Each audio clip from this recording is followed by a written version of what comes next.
Welcome to The Pestle, reviewing and breaking down movies to look for insights into the movie-making process. Hosted by Natalie Portman. Seriously, there is no Todd and Wes. It's been her the whole time. She's just that good. Let's dim the lights and start the show. Welcome, everybody, to The Pestle. Today's show is brought to you by Newsnight. Tune in tonight to see Will McAvoy interview Anthony Fauci from home, only on Newsnight. Welcome, everybody, to The Pestle. I am Wes. And I'm Todd. And this is the show where we are cobbling it all together with glue and popsicle sticks. Like, we are just making it work. This is our quarantine. This is the podcast where we like to analyze movies as filmmakers, film lovers, writers, directors, producer, actors, all the things. And we try to use this as a method of, analyzing and getting better at what we do and, enjoying movies to a certain extent. Part 2, week 2 of our quarantine episoding. Hopefully we're a little bit closer back on the rails, as this episode may or may not prove. Probably not. What are we doing today? Today, I'm so excited about this. We're doing Devs. So if you haven't seen Devs, make sure to pause this episode and go watch season 1. Is there going to be a season 2? I don't know. But go watch season 1 of Devs. It's on Hulu. If you don't have Hulu, find somebody who does.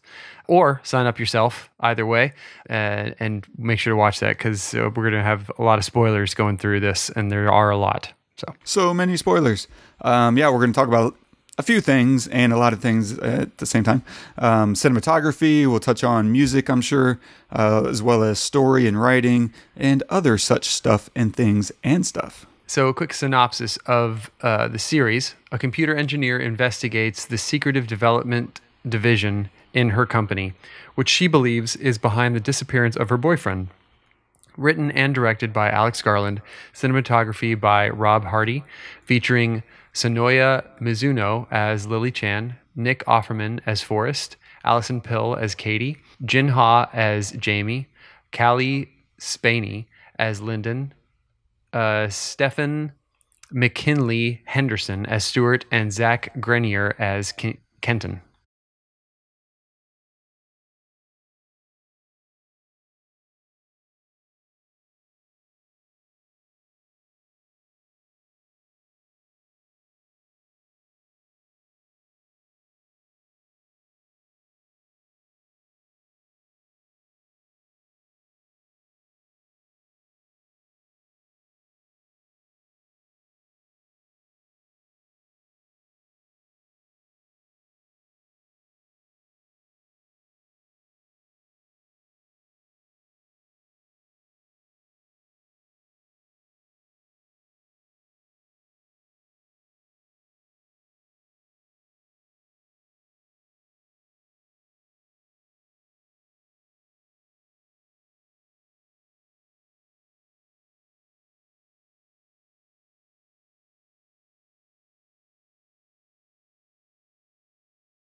So this one came out of kind of nowhere, right? This whole show just randomly popped up. How did you take it? Like, what was your response to this thing? Oh man, I love all this kind of stuff, man.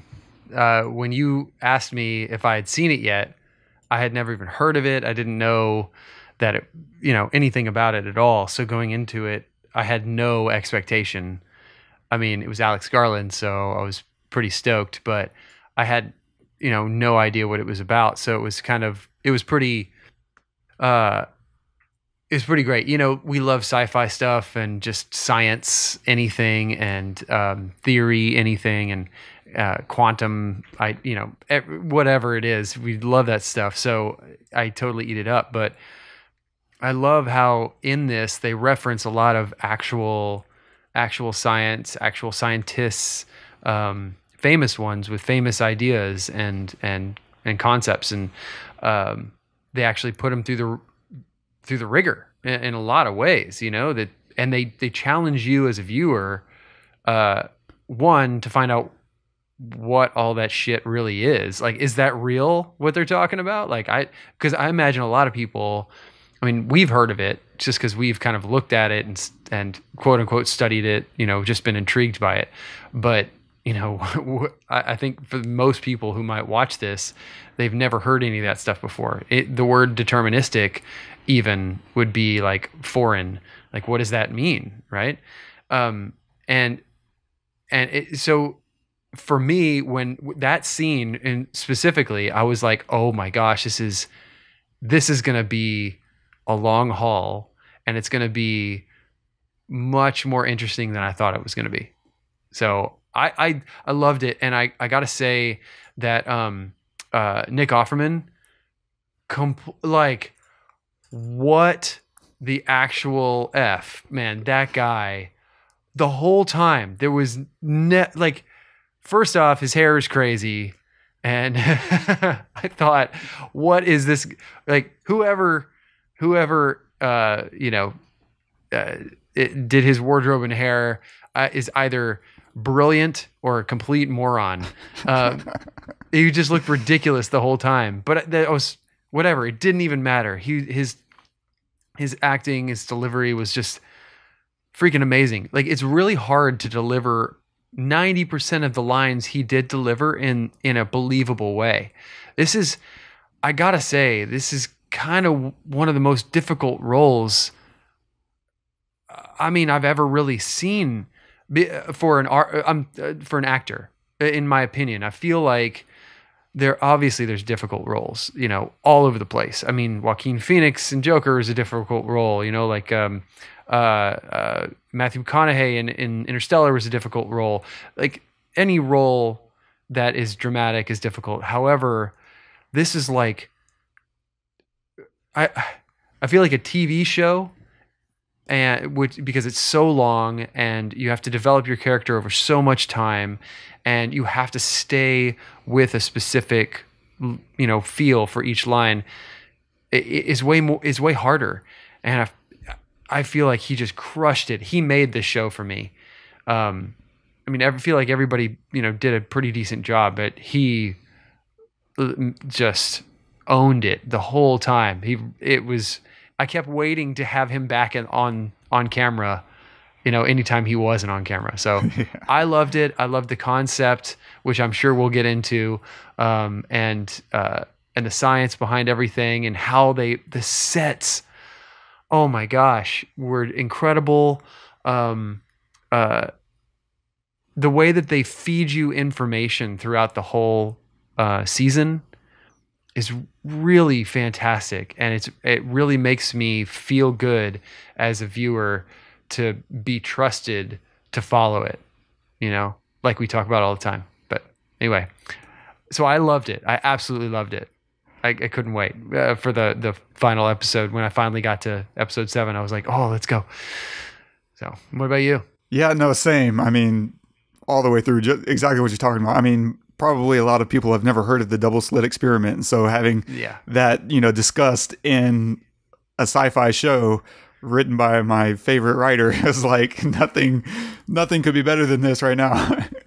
and well explained and used to really great effect, I think.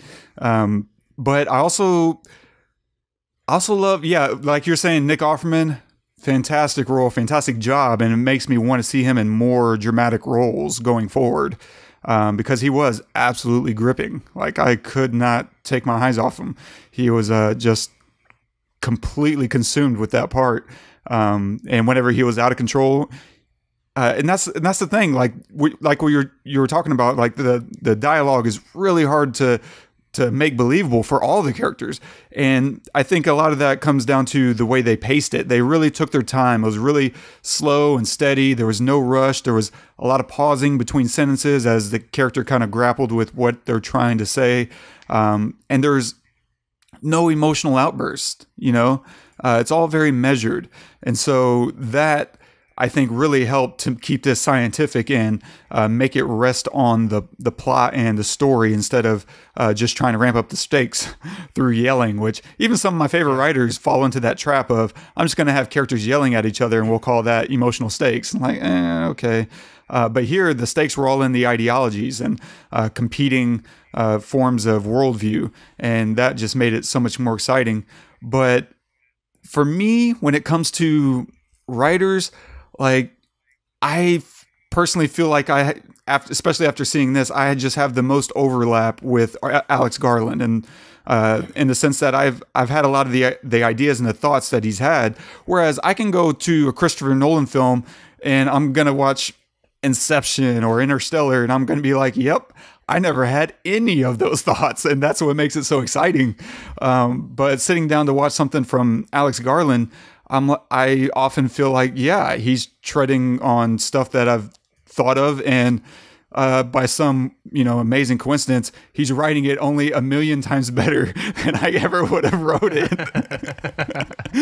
Dude, like, because a lot of these ideas I've certainly had, but I never would have wrapped it in the story that he comes up with, because it's not hard to have a really cool thought or a really cool idea, whether it's scientific or just, fantasy. But it is very, very difficult to make it mean something in the world of an actual story. And that's what he does with absolute brilliance. He makes you care about the characters, and he gives those characters real stakes in the world that they're inhabiting. And so you always feel like these are real people that are after something, and that's where the conflict comes from, is these characters competing for their wants. And he does that at such an amazing job. And like you were saying, like, every episode revealed something more. So it was always an extra question that you were left with that gets answered, in the following episodes. And yeah, it was just, I loved it. Every step of the way, I was hooked. So I have an interesting question. I mean, I guess we can get to this when we talk about the writing. But I'll ask it now so that you can address it when we do talk about it. Do you feel like it's easier or harder to write for a show instead of a movie? Because they're very different things. So that's a precursor for when we cover the writing. I mean, we can just go into it, because my notes, I didn't have time to really organize them in a sensible way. So this, good as time as any. I would say it's easier actually to write for a show. That's what I was thinking. You just have so much more space to operate, whereas the precision that you have to operate in the movie is just, I think, a different animal. And whenever you can really take your time to flesh out a character in a moment, and that makes all the difference in the world. Because this would have worked as a movie. You would have had to cut out maybe a character, and at a runtime of probably 2 hours, an hour and 45, somewhere in that range, you could have gotten to a lot of this stuff and just cut out a bunch of stuff. But I also wouldn't say this was a fat movie show. Like, there was stuff you could have trimmed if you would have had to, but it worked so well as a show because of that space that you give it. And like, getting to know Lyndon, for instance, was a perk that, just going to say that, right? You wouldn't have gotten that in the movie, but having that moment and seeing how Lyndon, fails, or he's just in that universe. Yeah, he's in that universe where he fails. And in one universe out of 1 billion, he wouldn't fail, but wasn't this one. And it wasn't this one. And it was, but it was brilliant because it makes you, it was just done in such a wonderful way where, one, it made you hope and think maybe this is the universe where he does succeed, right? But then you see all the other, you see that this is not the universe, but then you also see all these other universes where the same thing happens, and almost like it was destined to happen, right? If that's what you believe, if that's what you choose to believe. And in many cases, maybe more than not, it was destined. It did have to happen. But it just never gets shown the universe where he's safe. He's saved. So just a really smart, thoughtful way to do that, where when you either get it or you don't. And if you don't get it and you're not interested in it, you probably don't like the show. Yeah. And then the show isn't made for you. And that's okay. And it's very unapologetic in that regard. Which I feel like a lot of great shows are that way. They're very unapologetic. I feel, you might or might not agree with me, but The Wire might be one, right? It's pretty slow to start. And if you don't get it and you're not patient, then you just don't get it, but it's one of the best ever. So, I don't know. This feels like maybe one of those because of, whenever you talk about cinematography, like there's so many slow shots and like slow drone footage and just like lagging time that you just got to kind of hang with it. Absolutely. And I love even the synopsis. Like that kind of kept me from watching the show for a while. I didn't even know, because this came so far out of the blue, I didn't know this was an Alex Garland product until at the end of the first episode. But the synopsis: a computer engineer investigates the secretive development division in her company, which she believes is behind the disappearance of her boyfriend. That sounds so generic on its face, but it does. I love that you do that so that you can reveal that there's a bigger world inside if you'll just trust the storyteller.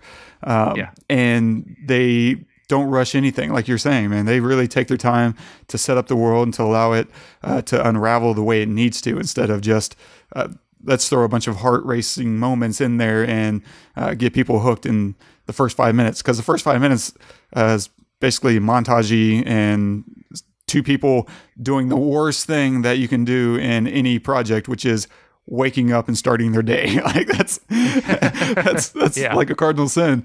But it works because, I don't know, Alex Garland. And because Alex Garland. Yeah, that's as good as I can get. One of the funny things is, whenever I was watching the show the first time, that first opening, whenever we're seeing them waking up in bed, I was like, oh, we're on rails right now. We're on tracks and we're dollying. Oh, it's a slow move. Interesting. Okay. Well, actually, I wasn't thinking it was interesting. I was like, this feels like we're just moving just for the sake of moving. And it wasn't until, I don't know, maybe halfway in, maybe even that scene that we just played where he starts talking about determinism. I was like, oh, no, this is all really well thought out, actually. That movement was very well, articulated and on purpose. It was specific. And just to dive into that, I don't have a ton of notes. But it's a lot of that stuff, right? Slow, steady dolly moves, push-ins and slides, a lot of subtle and slow zooms. Some of them are almost imperceptible. Like you literally have to be asking yourself and figuring out, is this a zoom or not? And I have this really bad habit that every time we're on a locked off shot, I check the corners of the screen to see if we're moving. Because that's kind of the easiest way to tell if you're zooming in or pushing in or not sometimes on these really slow moves. Interesting. Is just to check the corners of the screen to see if, like, the gap on between the chair and the edge of the screen, is that gap closing? I do that stuff like 1,000 times a Dude, show. I do too. So, question there: how often do you find yourself checking where you're not moving? A lot. Very rarely, right? Yeah, oh, really? Yeah, that happens a lot. Where I keep checking. I'm like, okay, we're not moving.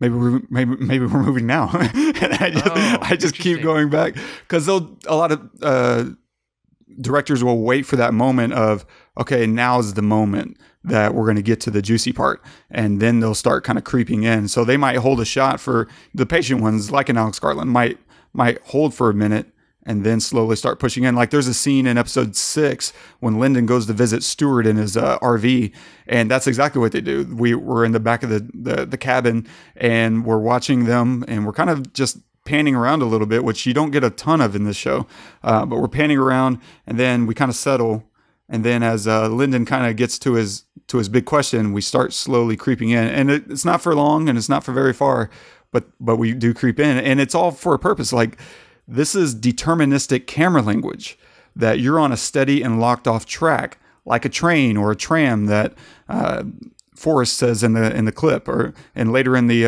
at the end of the film, I think. We're on rails, and this is all deterministic camera language to echo that. As far as like the lighting, it's a lot of soft lighting. It's an anamorphic aspect ratio. It's very wide and nice glittery things kind of happening in the background. And I don't have a great reason for why he chooses those things. I think it feels sci-fi, and it feels larger than life, and it adds a lot of weight to the show. It's just a cinematic choice I think he's making. And can you describe what that is again? Yeah. So as every time you describe it, I'm like, okay, I got it. I'm like, can you describe it again? So anamorphic is usually a specific lens type. So the lens, if you think of a normal lens, it's a nice round thing. Well, imagine instead of a nice perfectly spherical lens, it's a little bit more boxy. Like on the right and left side, it kind of bows around so that it compresses the image, because it's a convex lens, or it's a lens that brings an image or light into the lens, and it squishes it, the left and right, it squishes it down into the chip or the film, whatever you're shooting on, and then in post you de-squeeze it, like you stretch it back out into its proper aspect ratio. So whereas you might be capturing in, let's say, a square for an easy vision, imagine the lens is actually capturing stuff that's a rectangle, and it squeezes it down into a square. And then whenever you get into post, you de-squeeze it back into a rectangle. And that adds all these interesting effects that, we both love. Like, we love anamorphic lights in the background that kind of stretch and elongate instead of being this nice round thing. It becomes this very tall light lens flare that's hitting the camera. And does that mostly affect like the borders and the outskirts, or does it affect the whole image? Like in the center too? Yeah, the whole image. And it's interesting because if anything that's in focus doesn't have many of these distortion effects, if any at all. If you're de-squeezing right, you shouldn't have any issues with the thing that's in focus. But everything that's out of focus is what's going to take on all these interesting shapes and characteristics. Gotcha. It's a really fun toy. I mean, I think that's why it's beautiful. I mean, like the difference between it, like. I would challenge anybody that's watching this or listening to this to go to on YouTube and look at the difference between an anamorphic shot and a standard shot, even in 4K. Like it's totally different. You can see we've had these discussions where you and I and I with my wife, where it's like you watch a TV show, even a really good show, or you watch anything that anybody has done, like your friends have made or that you've made or whatever, and there's still like this difference between, and I'm not saying that it's anamorphic lenses, but maybe in some ways it is. There's a difference between watching something that's a TV show or watching something that your friends make or something, and watching a movie, like a film, right? And it's not always, like I said, it's not always that it's anamorphic, but there's just something different. And I think that it's a combination of stuff like anamorphic and like intention, possibly, right? You spend a lot more time, a lot more money. Obviously it's gonna look different, it's gonna feel different, and you have a lot more intention behind everything because you've had a lot more planning. But anamorphic is definitely one of those things that immediately brings out more cinematic feel for anything that you're making. Totally. Sure. And I think what's cool about this kind of show is it's 8 episodes and it's done. I don't think there's ever going to be a sequel. If there is, it's going to be anthology. He's going to go in a whole new story. Not the same universe at all, is what I would anticipate. But what's that's what's great about this, and I'm hoping that we have more people embracing this style of storytelling. An 8-episode TV show versus a 20-episode TV show, massive difference in terms of how much planning you can put into it. Like if there's 20 episodes, you're not going to have the same director. You're probably not going to have the same director for all 20 episodes. The writing's going to be a little bit more loose because by the time you're shooting one, you don't have the script for episode 20, let alone you probably don't even have it for episode 8 or 9. But in this case, I'm sure Alex Garland was able to sit down, write all 8 episodes, and sit down with the cinematographer and say, hey, here's the themes that we're exploring. Here's where we end. How can we shoot this efficiently and with all the intentionality that you're talking about? And we just need more of that because this is quality content. It's thought-provoking, and it definitely makes you want more, which is basically where everyone should stop. Leave them wanting more. Yeah. And I definitely did. I totally did. And I hope I didn't ruin it for you, by the way. When you said, so I finished it. I watched episode no, 8. You know what's funny? Yeah, go ahead and tell them. So I watched episode 8, and then I texted you, Deus, and thank you. I texted you Deus, and you were like, "Yeah, I can't wait for the next episode, for the final episode." And then I was like, froze. "Wait, there's another one? How could there be another one? That's weird." And you were like, "Wait, what day is it? Oh my gosh, I'll be right back." Well, so in my defense, on the one hand, IMDb had said it was coming out the following day. And so I was just trusting IMDb to not screw it up, and they let me down. Fail. Yeah. Yeah, well. Well, I guess it's not really their fault. It was just determined always to be that way. Deterministic. Yeah. So, but I did think it was really funny that it didn't spoil it for me, because I saw whenever you wrote that, I was like, oh, he made a typo or he's making a joke. Yeah, okay, that's what I was hoping. Yeah, I was like, oh, he's being funny right now. He's calling Alex Garland a god, is what I thought you were making a joke. And then I thought about it, I was like, well, actually, maybe it was a typo. And I just kind of went back and forth, and then I was like, whatever, I'm going watching it. That's why I didn't say anything else. I didn't text you back, and I was like, I hope I didn't fuck this up for him. Well done. No, you played it perfectly, man. Well, thank you for not overcorrecting. No, yeah, exactly. It's just like either he's really pissed right now or he has no idea. Either way, nothing I say is going to happen. One of the early shots, so earlier today I went back and watched episode 1 and then the last 3 episodes just to kind of take a few notes and notice what I could. In the first episode, there was this really cool shot that I didn't notice any kind of recurring theme after the fact, or at least I didn't pick up on it. But there was this layered shot when they're in bedroom after their first day, and he just got, the thumbs up to go into devs, and he's talking to her about devs, and they're making their pact that we're not going to discuss it, and you'll just do it, and we'll live our life like normal. Well, they're sitting on their bed. We go into this kind of wide shot from their bedroom. We can see the living room in the back, and there's a nice layered lighting that they're doing in this shot where them on the bed is like this kind of orange or yellowish tint, and then right behind them is this completely unmotivated bright white lamp that I would have assumed they used that for motivation to light them on the bed, but they don't.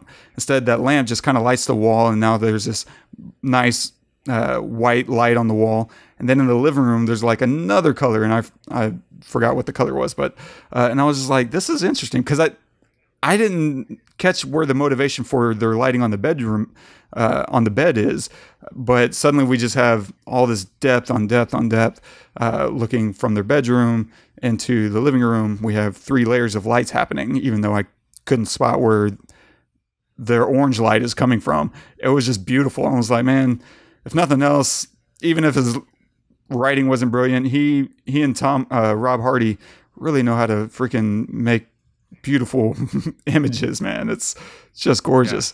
Yeah. But yeah, let's just jump into whatever we can kind of cobble together with the story here. So obviously, at the core of this is determinism versus free will. Right.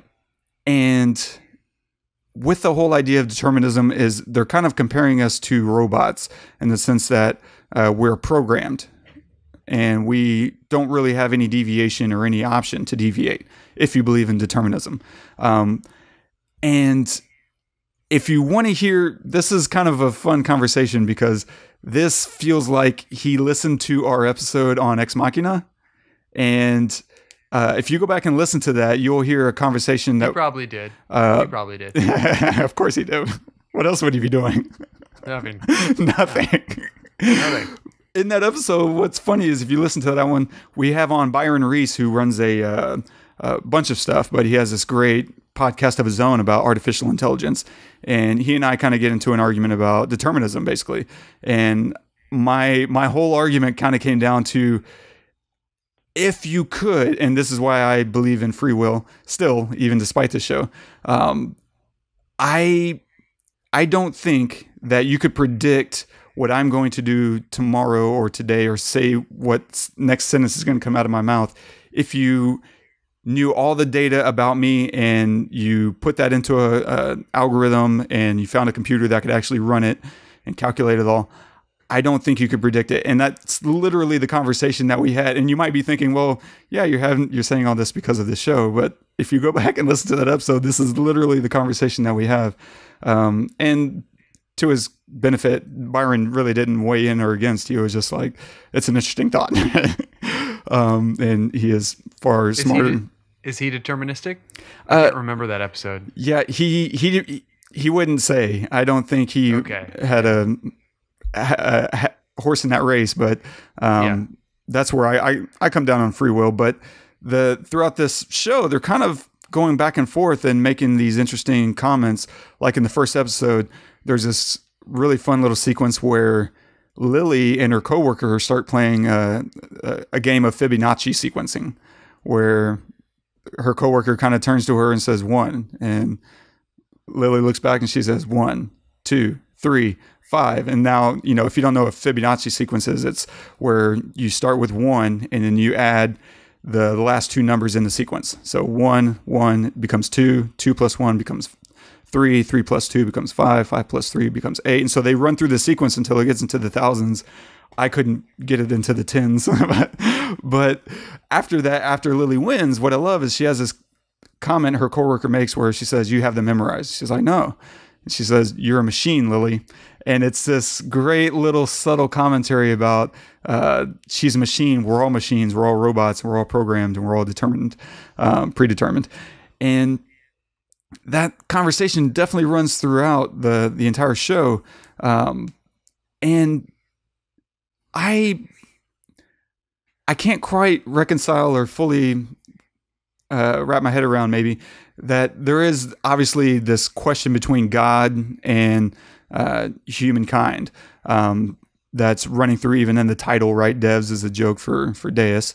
And the building that they work in, for instance, the Devs building, it's very temple-like, right? It's highly ornamented and it's gold plated and it feels very much like a temple. And of course, in this temple, it's very the machine is God, which I think is Alex Garland's own personal joke, because normally a Deus ex machina is a writing ploy to get your characters out of a tough situation, which he uses in this case.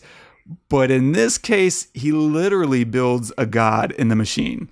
Like normally it's just a turn of phrase that's taken from like Greek plays where they would have a machine that would save a character from whatever drowning by lifting them out of the water with this machine. There was really no explanation other than God is saving this person, and therefore God, the implementation of God was literally like a crane pulling them up out of the water, and therefore it became God from the machine, or as we know it as Deus ex machina. And in this case, he literally built a box, a computer, the machine that they began to call their own God in the show itself. And so he built a Deus ex machina, which of course also served the purpose of saving the characters in the very end, right? He put them in a simulation that ran just like reality, the perfect, except unlike reality, no one can unplug us. They got to make sure the power stays on. There's no blackouts, or else. At least as far as we know. Yeah. Right. That. And this is no. That's definitely where I differ with Elon. Elon Musk thinks we could be in a simulation. Like he's thrown this out before. Right. I don't, because to me, the idea of a simulation is the exact same concept of God. There's absolutely zero difference from our point of view in those two distinctions. And therefore, because I'm agnostic and I don't necessarily believe in God, I also don't believe in simulations. Like it requires the exact same leap of faith to believe that we're in a simulation as it does to believe we were created by God. Those are part and parcel. I don't see any distinction whatsoever in those two things. Yeah. Interesting. Do you want to weigh in on that? Do you have a feel? Okay. So let me just get this straight. Okay. So no simulation, because a simulation is deterministic. I don't think a simulation has to be deterministic. I'm not deterministic. It doesn't. No. I know you're not. That's why I'm like trying to reconcile. Yeah, I think you can be, if you're in a simulation, then yeah, I would say there's a lot more determinism that you could, sell me on. But I believe in neither, so I don't feel at risk. Yeah, I guess. Okay. I mean, I listen. I don't believe in determinism myself, and I don't think that we're necessarily in a simulation either. I mean, even if we are, I don't think it matters. But yeah, I do agree with you that I don't think that even if you had all the information from history throughout all of history, and all the information about all of me and all of my cells and all of my atoms and all of my electrons and everything, that you'd be able to tell what I am going to do, in a minute from now or 10 seconds from now. Because, and I use the double slit experiment as the reason for that, right? If if you're not looking, you have a wave pattern, right? You have a wave pattern, but the moment that you analyze anything, the moment that you look at it, the wave pattern collapses, and there's only one of two places that those electrons are going to go. You have two lines instead of the multiple lines. So if you're not looking at it, it could be anywhere. But the moment you look at it, it is what it is. But so like you can't. It could have been 100 different places. I could have done 100 different things or 1,000,000 different things, but the moment that you analyze it, I can only do maybe one or two things, and that's very limiting to you as a human or as a sentient being or as anything, as something that exists, matter. So because of that, I don't believe in it either. I agree with you, but I think that, and I also think that Alex Garland maybe agrees with you as well, because if you look, at the final episode where Lily, we see what Lily is supposed to do, shoot him, right? And because of that, she dies, right? Okay. Well, the reason why everything stops is not because she doesn't die. Like that still happens. It's because the way that she dies is different, right? And you couldn't, no matter all the information they had that the machine had, the quantum machine had, and that it could see into the future and it could see into the past and everything, all of that information still could not tell why that happened. It didn't happen because she shot him. It happened because she threw the gun down and what's his name turned off the magnets. So, but it couldn't say that. And I think that that's the message that he's saying, is that like, I think that determinism has its arguments for sure, and it's a fun experiment, and it's a fun thought project. But at the same time, if you really dive deep and you think about it, and look, who the hell am I? Like I don't know anything. I'm not, Neil deGrasse Tyson or whomever, but it's very limiting. It's very limiting, right? And it's dangerous also, because if you actually do believe in that, then why do anything, right? Why? Because it's already predestined anyway. If you're going to be a billionaire, you're going to be a billionaire. So I'm just going to sleep in today instead of go do some, go to that meeting or whatever, because I'm going to be a millionaire anyway. That's not how it works, So it's basically, it's like a get out of jail free card, but we don't get that in life. You gotta work. You gotta do things. There is a cause and effect. Absolutely. And he even plays that card at the end in that final episode, right? When she's telling him, like, you've taken everything from me. He's like, I don't mean to sound unsympathetic here, but I've taken nothing from you. I can't take anything from you that you never had. This is all the illusion that you were a participant in your decisions and in your life, are just that. It's just an illusion. You're a marble that was pushed a long time ago. And it's him completely hitting the escape key of responsibility. He's like, no, I'm not going to own any of that. I never had a choice. I was programmed to do it. And it's interesting to me because they're framing them as fanatics, right? They become these tech geniuses, become fanatics and believe in their own godhead and think they're messiahs, right? They've come to save everyone.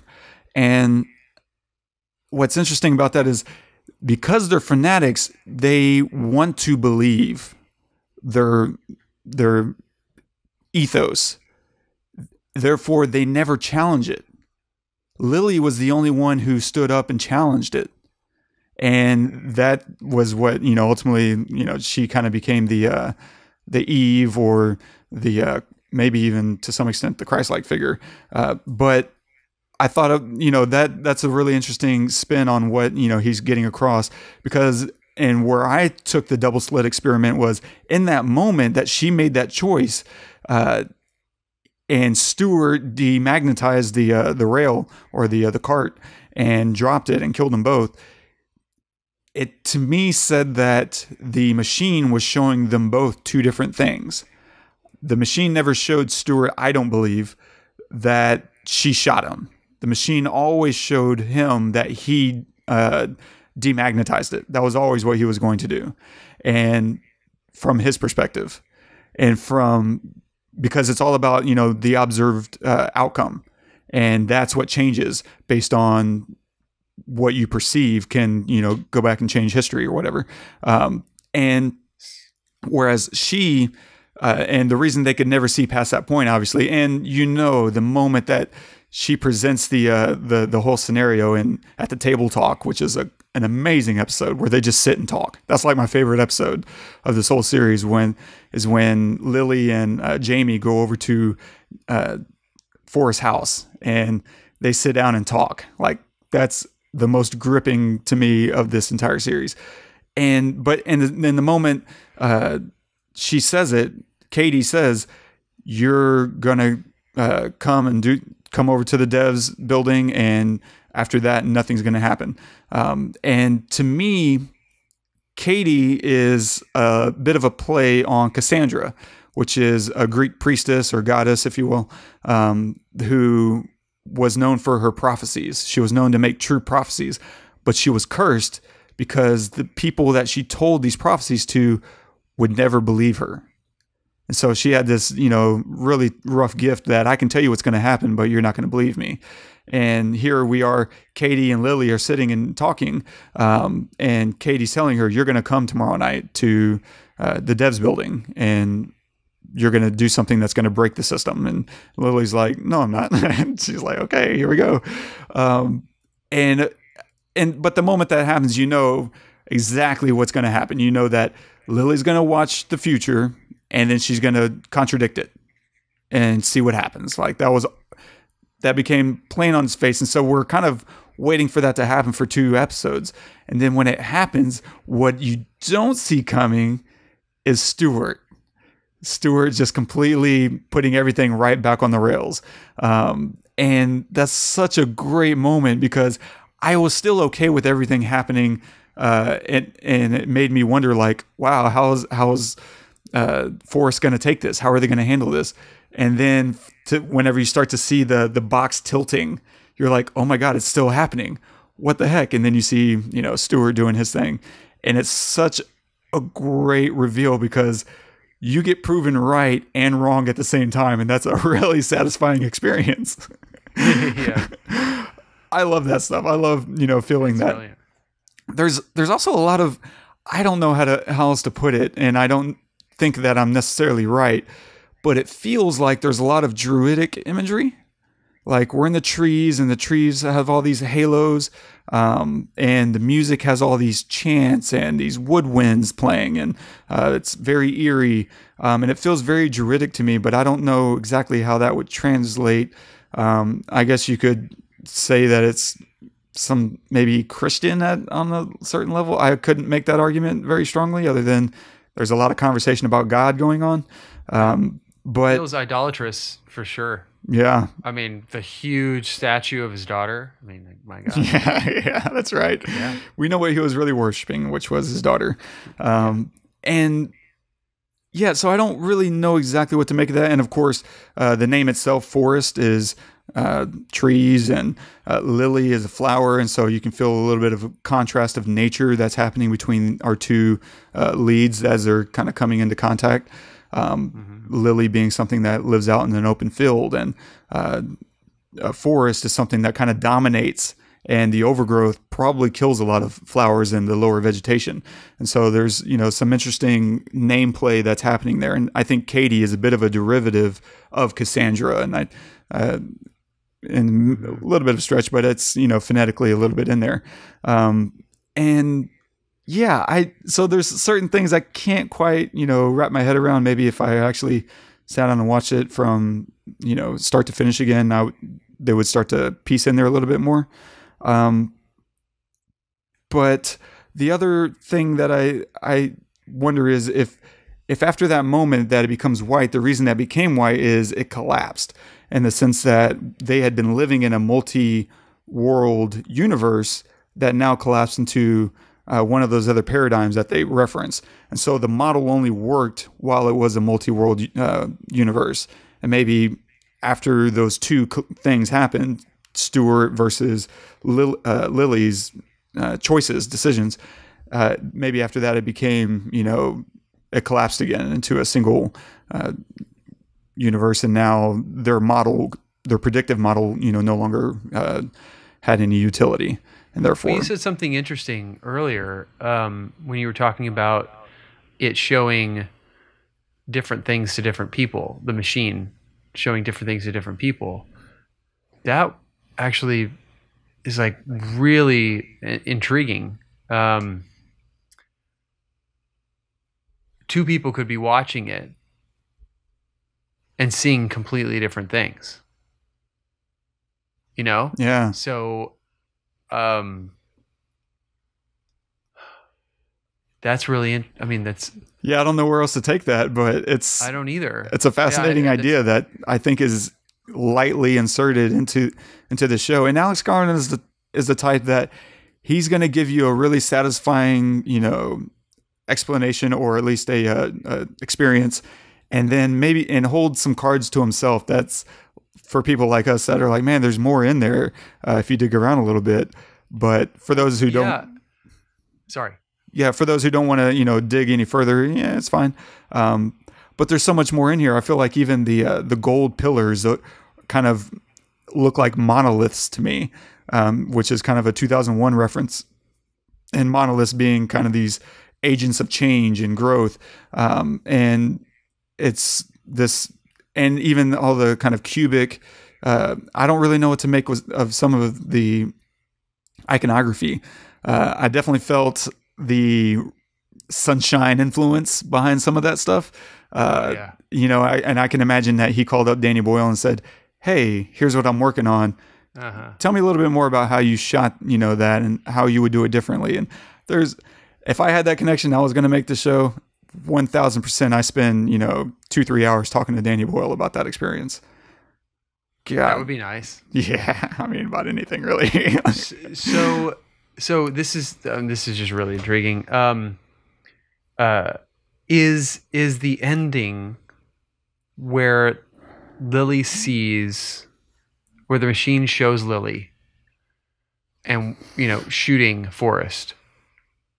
Is that its own version of the double slit experiment? Because had it shown her what she actually did, right? Which was act like you're going to shoot him, throw the gun. It couldn't show that necessarily, because then Forrest would know it, right? And would have changed. Allow that. Right. Would have changed what he did. Yep. So he would have changed what he did. It would have ended up the same way. So it showed her. It had to show her something.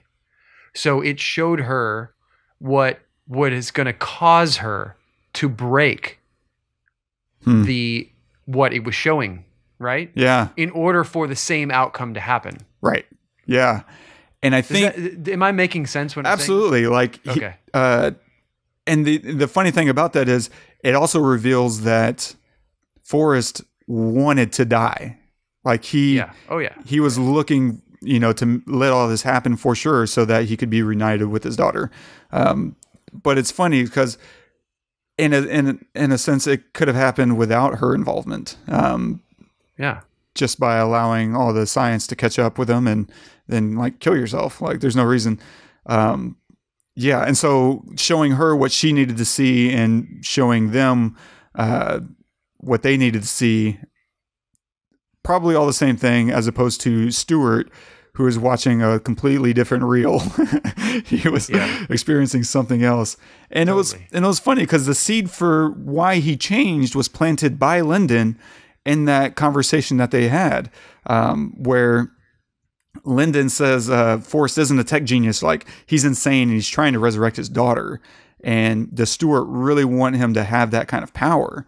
And of course, at the end, whenever, Katie asks him why, he says, because I realize what we have done and someone has to stop this. Don't blame me, Katie.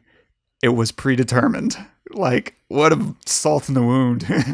Ouch. I love that. The other fun thing, just while I'm glancing through my gibberish of notes, there's this really great shot whenever they're going to Forrest's house. And there's this aerial shot where you see his neighborhood. And in the nighttime aerial view, it looks like a circuit board. It looks like a bunch of circuits kind of lined up. And I feel like that was intentional, if not enhanced. And it's lightly there. It's not like they literally have a, electric circuit going through or anything. But it's just all this imagery that they're kind of subtly inserting into the show that I bet there's a lot more in there if you pan through it and look for it. For sure. So my question is, what I couldn't quite figure out at the end, whenever they're in the simulation and he starts telling her we're in a mini world universe now, and be happy, we're in one of the good ones. We could have ended up in one of the hells, and to prepare us for that, I thought it might help if we retained all of our memories up until the point we died. And they kind of flash us sideways to see some of these other darker worlds for whatever. I don't quite understand that. I don't understand. Okay, maybe it's because the machine itself is running a simulation of multi-worlds and he doesn't know which one he was going to. Okay, yeah. I guess I just had to say it out loud because in my head it was like a knot. No, yeah. It's confusing. Yeah. It's confusing as hell. That's what makes it so good. Yeah, I know. I love it. It's actually something about many worlds. It's so cool. I wonder how many people listening actually believe in many worlds or even know what that is. Yeah, that's true. The multiverse. Yeah. And just for those of you who might not know, it's like this, basically on the surface is just this theory that there is a different universe for any and every decision or movement or thing that has ever happened and ever will happen. So instead of me scratching my nose on my right side, there's a whole other universe where I scratch my nose on my left side, or I did it backwards, or I didn't do it at all. and every time something is done or a electron moves from here to there, there's a whole nother universe is going on where it happened in a different way. So there's infinite universes essentially, and there's different theories of like, is it branches? Is a whole new universe branched off, or are there already universes out there that fully exist from beginning to end separately? Like there's this whole other thing. It is a rabbit hole that's so much fun to go down. It really is. So much fun to go down, and to sit here and brainstorm about it and to talk about it with you about, like in relation to a show like this is so much fun. So cool. So last few notes, there's this great shot of Forrest as Sergei in episode 1 is being suffocated. There's this great reverse angle on Forrest as he's got like this, he's framed with this huge halo on top of his head. And that's just like this easy kind of godhood that, and the other notes-ish that I wanted to just talk about for a second. One, that car wreck was maybe the most brutal I've ever seen. Totally agree. It was breathtaking. Like it's been a long time since I've seen a car wreck happen on screen and felt completely gassed by it. That was, even though I knew it was coming. 100%. Yeah. It was 1,000 times more violent than I expected. And it just crushed it. And I love that it just leaves the frame. And you can, hear the carnage happening, and then we hold on Forrest, his reaction and his complete, incomprehension of what just happened in his life. Beautiful. It's just really hard to surprise me with a car wreck anymore. Like I can always feel them coming. They always do a great job of building that anticipation of there's a car wreck coming. But very, very rarely, it's probably since The Forgotten, that was probably the last time I was surprised by a really good car scene, which was back in, 2004. And on that same note, I just completely loved Amaya. Like, she was just unbelievable to watch on screen. Like, it's hard to get a natural and good performance out of a little kid, sometimes whenever they're on camera. You often have to kind of lead them by the hand, and their performance gets very choppy and inconsistent, and you can feel the directing behind it. Of course, they didn't have her really talk, and so that helped a lot, and it was just kind of observing her playing. But I could have literally just watched her play with jewelry in her room for an hour. Like, she was so enraptured by just making these beads, and it very much reminded me of Charlie. I was like, this feels like a Charlie at 2 years old, and I was just like, and the cool note that came out of it was that Amaya is that little girl's name, and it's an Amaya Sonoya or Mizuno, and she's the niece of the lead actor, who I was super happy she got a chance to have her own show, because I think she's been kind of waiting in their wings with Alex Garland. She's played bit parts here and there. She had a really great role in Ex Machina, and she had a smaller role in Annihilation. And I was like, when is she going to have, her breakout moment? And I just didn't think it was ever going to happen. Actually, it's really hard to have a breakout role, but maybe it's a little easy. Talking about Sonoya? Yeah. Yeah. Oh, wow. Interesting. And to see her, have her own show now, was really cool. And even cooler that she got to bring in her niece and, have her play such a huge role. And how amazingly creepy was that statue? Oh yeah. It was almost, it was really weird. You have all this money to build all these like amazing, this amazing structure, and like all these billions of dollars for this computer and all this stuff. And then you build a statue like that that's so creepy. Like, you can't build a nicer looking, but it's supposed to be looming, right? It's very, like she's looming over his life and always looking down on him, and he can't get away from that. And I totally get the when he fires Lyndon for breaking the whole deterministic aspect of it. Like, it doesn't matter if this works if it's not deterministic. It has to be, because otherwise I could have done something to save her. You know, I could have changed this before it happened. If it's deterministic, there's nothing I can do. It had to happen. And so that's the only way that I could live on this planet, knowing that there's nothing that I could have done. And this is the universe, right? And even then you want to die because the universe is awful. Yeah. Right.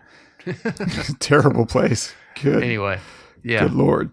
But yeah, I mean, I think that's basically all I got. And sorry if that was really all over the place. Like I just didn't have as much time. Well, I didn't make as much time as I normally do to kind of sift through everything. No, I thought it was awesome. I could talk to you about this kind of stuff for hours. So yeah, what are you gonna recommend this week? Oh shoot, I don't know. What are you gonna recommend this week?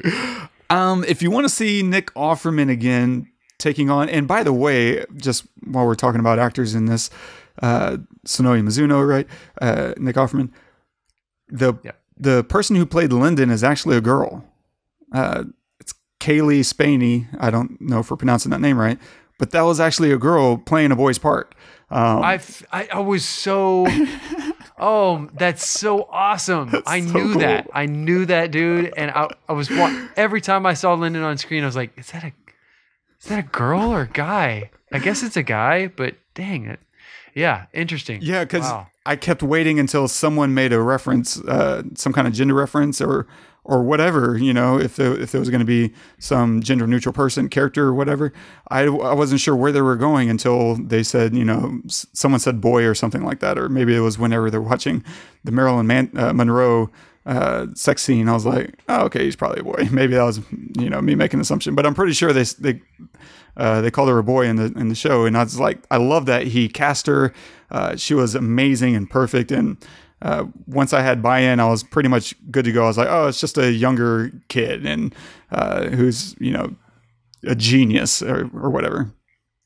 Great casting, but like, yeah, why would you do that? I don't know. Like, I'm interested to know, like, I think he just found an actor that he liked, and he really wanted this character to be a boy, and he was like, you know, can you play it? Cool. Let's go.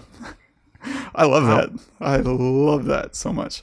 Wow, that's crazy. Okay. So yeah, if you want to see Nick Offerman in another, not as dramatic, I don't think there's going to be a lot of roles this dramatic, but in a drama, kind of a lighthearted drama, Hearts Beat Loud is a really fun story about him and his daughter. And they're musicians. He's a record store owner, and they start a little band together. It's very light, and it's also really, really good and endearing.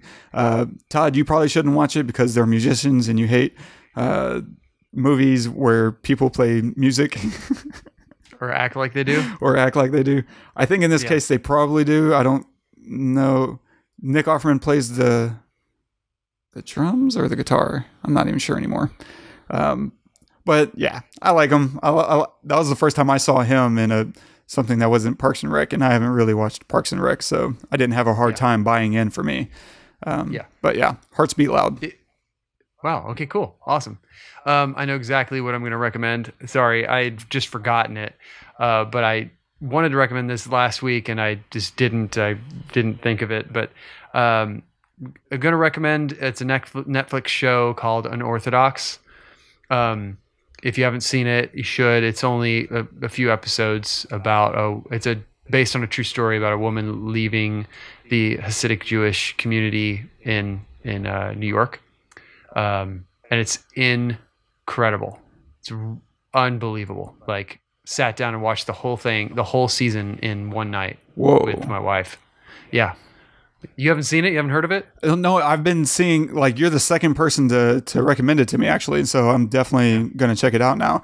It kind of kept popping up and I was like, man, it looks like a really well shot and it looks dramatic like I like. And It's not something I would have been like, oh yeah, I'm going to watch that. It's my wife wanted to watch it, and I was like, sure, yeah, why not? And then after the first episode, we looked at each other like, we're going to keep going right now. And ended up watching the whole thing in one night. Damn. So really well done. Nice. Yeah, I think you'd like it a lot. I'm excited about that now. I'll probably watch the first episode before bed. Yeah, it's 11 p.m. by the way, listeners. We like to do it late. And so, cool. Stay tuned for next week. We're going to do a few short episodes just to help us get a little bit of a backlog going, because if you haven't noticed, we've been really on the struggle bus since the virus hit. It completely derailed all of our scheduling for a variety of reasons. We had planned to do this beforehand, but yeah, bombed us. So stay tuned next week. We're going to do Cheers. We'll mostly focus on the pilot, and really for that kind of show, the pilot is very representative of the entire show. So we'll kind of take a look at Cheers pilot. You can watch that on Netflix right now. So check that out. And don't forget to subscribe and review us on iTunes. Leave us a note if you'd like us to talk about a movie or a type of subject that you want us to analyze on whatever. And I also want to give a shout out to Charlie for the review. Man, he left us such a great review. I'll read a small piece of it. He said, I've been looking for a quality film podcast for the past 2 years and happened to stumble upon the Pestle to prime myself for a reshowing of 70mm Interstellar IMAX. Ooh. Dude, you won my heart right there, my man. And I was blown away by Wes and Todd's analysis, bringing new insights and perspectives into a film I've seen 15 plus times. And he goes on to say some other really, really great things about us. Dude, thank you so much for your review. That actually helps a lot. We've gotten another one since then. I think just a rating, not an actual brilliant write-up. You're an A+ writer, my friend. You said all the right words. Yeah. Thank you, friend. And also a big shout out to Izzy for checking in. I hit him up a few weeks into the lockdowns and seeing how he was doing. He's good. He's in DC, and he said he's been doing the same thing we're doing with trying to figure out how to rehearse with his band over Zoom and Skype and whatnot. So props, bro. That's dedication to the cause. I like it. Yeah, and so if you want to drop us a note on this episode, you can do that at thepestlepodcast.com/devs. And we'll leave you with a quote of the day from H.G. Wells. History is a race between education and catastrophe. That could not be a better quote for, this show, but for right now, just period. We better learn from this. God, I hope so. I really do. It's definitely 100% going to happen again. Yep. It's not like all the diseases are done with. This is it. We better learn from it. It's only a matter of time.